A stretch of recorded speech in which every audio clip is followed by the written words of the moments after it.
这个有开启前方照相机呀、这个是 OPPO 的手机，OPPO，OPPO 的手机呀、嗯，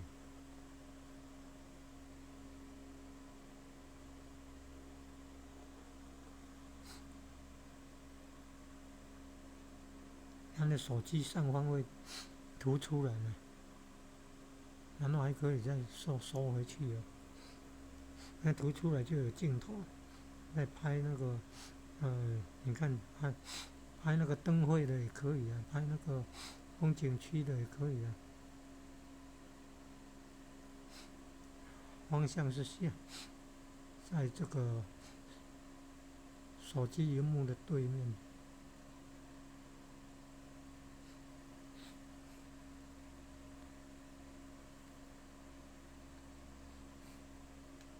那如何让这个画面变大呢？还没有研究出来。现在画面只有这样小小。